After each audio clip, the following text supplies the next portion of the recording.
Halo Combat Evolved Anniversary.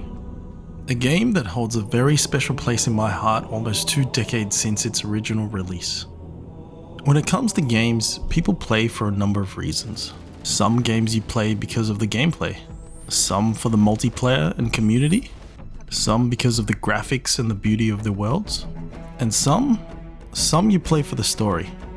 Now, admittedly, before I started my replay, I thought I was playing Halo because of the story, and it definitely still holds up. But as I made my way through, I came to the realization that I actually play for the music. Whilst playing this game, it dawned on me that some things can age pretty poorly. Graphics in particular are probably the most common one mentioned in games, and Halo does show its age here. In 2014, Halo Combat Evolved received a 10th anniversary remaster, and although the level of detail drastically improved and in my opinion does look better, there is an unmistakable charm about the original graphics. The best thing about the graphics in the Master Chief Collection though is that you can toggle between the 2 graphics settings with a single press of a button mid-game. Over time, gameplay and controls can also get tired and show their age, though this one's debatable as there has been a resurgence of boomer shooter titles that are still very popular. Sound design is another part of a game that can sound inferior over time, although it's often not mentioned as frequently. I guess that's why the anniversary upgrade included some changes to the sound design. Even stories can age badly given enough time has passed, but this one's a bit harder to notice I think, and for me Halo is still a really solid story. The thing is though, the one thing that doesn't seem to age poorly is the phenomenal music.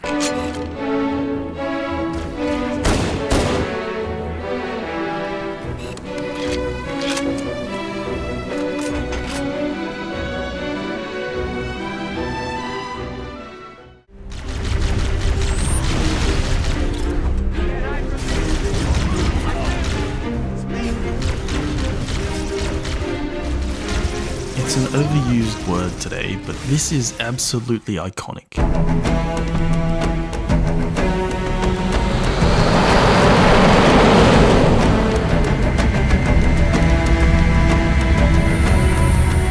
The instrumental chorus really manages to tell its own story, and it really became an anthem for a generation of nerds at least.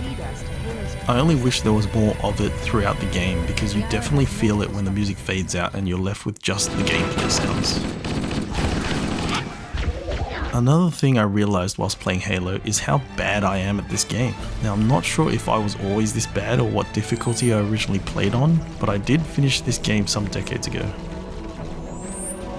Now moving on, the level variety and design I think is definitely a highlight. The game gives you quite a few different stage types, including a level that's kinda stealthy, some stages that are pretty stress-inducing, plenty of vehicular combat,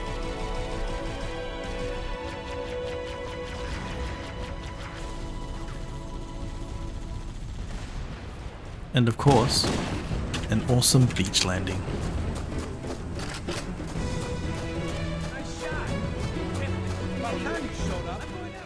The game also gives you a surprising amount of exploration.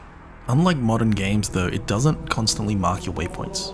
I mean, it does from time to time, but not as incessantly as most games would today. The lack of handholding is kind of refreshing, but modern audiences might get frustrated, especially when you consider the graphics and textures can start to look the same after a while. You often just have to figure it out. Not that it's hard, but if this game was made today, I can just about guarantee there would be waypoints at every single step. Another thing I found that's quite varied is the weapon choices. Although you do have to play through to experience all the weapons because they aren't just randomly available. The signature assault rifle honestly was probably not my favorite, but there's surely something you'll find that you'll enjoy. Plasma weapons all have some unique aspects to them as well, and the Needler was probably one of the most unique guns at the time, and I think still is today. Now I might be wrong, but being the first Halo game, the amount of usable vehicles introduced became something of an inspiration for modern multiplayers today. The simplicity to learn the different vehicles and how they handle means you get to the action and fun much quicker. Enemy variety definitely presents you with a level challenge on its own and a huge slew of enemies to slay. From the Covenant to the Flood to the Sentinels, there's plenty of action throughout. There's also a multiplayer option which is still kicking even today, although not as popular as some games, it definitely still holds its own. The thing is, it's not just the variety that makes this game such a winner. It certainly helped, but the biggest factor that made Halo so good was the fun you could have, something games today don't always deliver on. I mean, even the death camera is hysterical, especially when you're playing with mates, like you can't even be mad at it. And during the story, the game knows how to deliver on both serious and funny moments, and doesn't take itself too seriously. Nice one, sir. Time for a little payback. If I'm not mistaken, one of the characters in the game inspired the creation of the developer known as 343, as in 343 Guilty Spark, which from my understanding inspired the creation of the ghosts in Bungie's Destiny franchise too. Although by today's standards, the variety, gameplay and graphics will feel dated, it is still fun.